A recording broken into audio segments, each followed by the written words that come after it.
This is Ryan too, in Quito, Ecuador. Every time I try to read my Bible, I have I have it on my tablet, um, or when I have a book or anything, um, and especially when I'm reading my Bible and listening to the Bible sermon or Bible study simultaneously.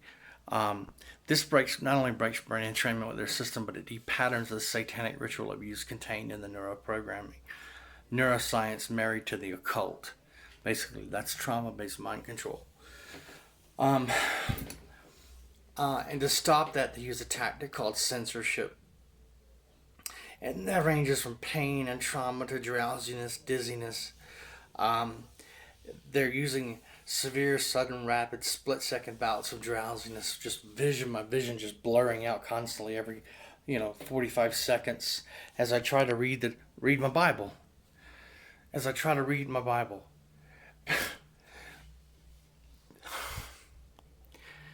the the the crimes that they're committing are beyond the scope of the human imagination to for people to even begin to comprehend. It's just unbelievable. It's called censorship. And it's a fabricated, falsified stream of energy they're targeting my cerebral cortex with. And in this case, causing my vision to blur out.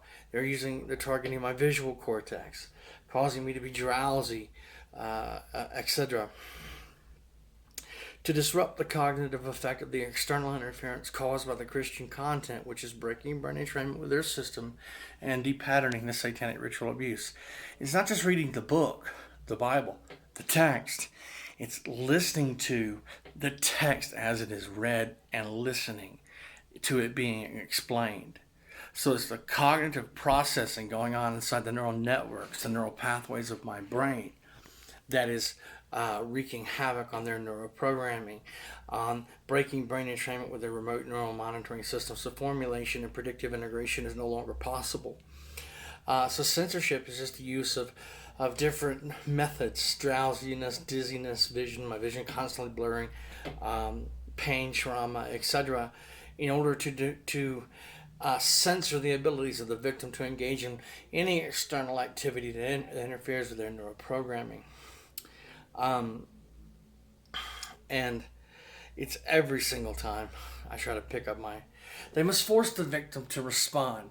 The technology is designed to force the victim into an endless series of counter moves, trying to function and survive. In this case, just trying to function and survive by reading my Bible. What people take for granted every day. The trauma-based mind control victim goes through this torture and terror and trauma every single day. And each response is an evoked potential. Which can be remotely measured and integrated back into R&M data. They're mapping impulses with identifiers. So by constantly forcing me to try to counter what they're doing, documenting online the attacks are happening, drinking coffee constantly, etc. That's what the technology, this system, this R&M supercomputer, this R&M conscious computer, the victim's brain is tied to by way of this bidirectional stream of energy called the information and injection feedback loop, interfacing with the nanotechnology in the victim's brain. It's just unbelievable what they do. And of course, they had me thrown into a mental institution. I went to the doctor and said I'm being followed. And of course, the organized stalking is a part of trauma-based mind control. So, as soon as it was all set up, it took hours for the psychiatrist to even show up at the hospital. He was their guy. And so they throw me into a mental institution in Nashville, Tennessee for 10 days because I said I was being followed when I absolutely was being organized stalking. That's how they discredit the victim. They label the victim as schizophrenic, paranoid, delusional, etc., so that all future testimony from that point on is disbelieved. That's how they're able to get away with these atrocities.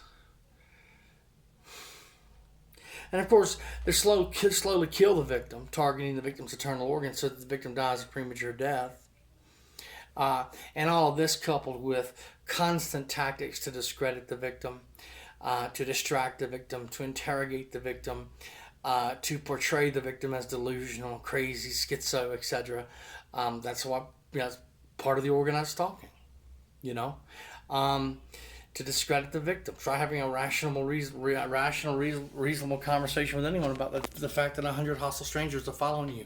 Listen, if the R&M system, listen, they're hiding behind law enforcement and have been for years. So how then, if law enforcement is monitoring my internet content, how then does the R&M supercomputer even know that I'm reading this?